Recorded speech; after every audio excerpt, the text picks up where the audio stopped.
It's been a year now since Barack Obama stood on the steps of the Capitol building and took the oath of office to become our nation's 44th president. What a wild ride it's been. In the last year, we've seen massive unemployment, resurgent terrorism, a grassroots revolt against big government, and a political atmosphere so hostile to the left that liberals couldn't even hold on to Ted Kennedy's Senate seat in Massachusetts. All this on the watch of a president who has said that he should be judged by the legacy he leaves behind. Whoops. All of this chaos couldn't have been what millions of Americans were hoping for when they pulled the lever for Obama in 2008. After all, weren't we promised hope and change? But then again, if the past year has shown us anything, it's that a promise from this president should be taken about as seriously as Bill Clinton's wedding ring. But we're not the only ones who think that. Just ask Nancy Pelosi. Recently, when the Speaker of the House was asked why President Obama had broken his pledge to air congressional health care negotiations on C-SPAN, she simply laughed and said there are a number of things that he was for on the campaign trail. There are a number of things he was for on the campaign trail. That's a far cry from the fresh-faced candidate from Illinois who told voters that he would televise the negotiations so that people can see who is making arguments on behalf of their constituents and who is making arguments on behalf of the drug companies or the insurance companies. As a matter of fact, it was the Obama White House that bribed the drug makers and the insurance companies to go along with Obamacare, all behind closed doors, without a camera in sight. You know, I respect what the Clintons tried to do in 1993 in moving health reform forward.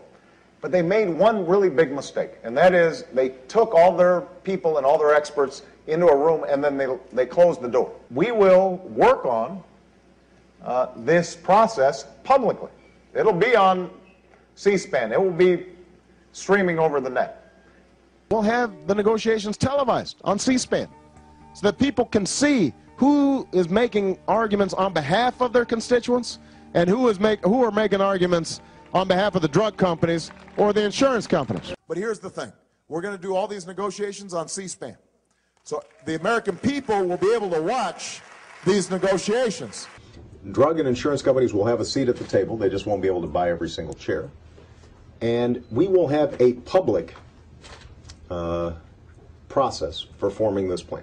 It'll be televised on C-SPAN. I can't guarantee it'll be exciting, so not everybody is going to be watching it. But it will be transparent and accountable to the American people. So I'll put forward my plan, but what I'll say is, look, if you've got better ideas, I'm happy to listen to them.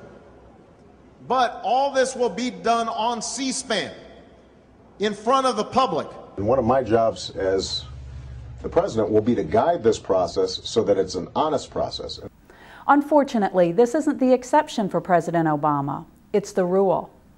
During the campaign, he opposed the idea of an individual mandate that would force Americans to buy health insurance, regardless of whether they wanted it or not.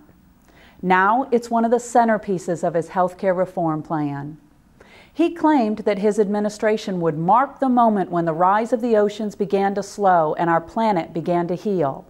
Yet, he hasn't made one bit of progress on climate change, and the Earth still seems to be humming along nicely. President Obama also told us he'd usher in a new era of transparent government.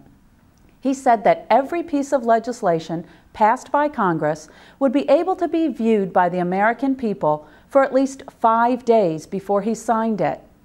Then began signing bills within hours of them leaving Capitol Hill. He said he'd keep lobbyists out of his administration. Then he signed waivers in order to make sure they would have office space waiting for them in the White House. And he said he would eliminate earmarks, yet just last month he signed a defense bill with over $4 billion in pork. Then there's the economy. No issue has created more fear and uncertainty in the past year, and President Obama's unreliability certainly hasn't helped matters any. When the president signed the stimulus bill into law, he did so claiming that its infusion of cash into the economy would keep unemployment from passing 8%. Yet, less than a year later, the nation's jobless rate is now in the double digits. He swore that he wouldn't raise any kind of taxes on individuals making less than $250,000 a year, then proceeded to sign and push legislation that increases taxes for people making much less, including a health care bill that will tax health insurance coverage. And he pledged a new era of fiscal responsibility, then went on to oversee the largest peacetime increase in government spending in American history. A year ago, President Obama took office with the promise that he was a new kind of politician, one that we could trust. It turns out that he was right. When the president makes a promise, we can trust that the reality is going to be something very different. That's this week's Freedom Minute.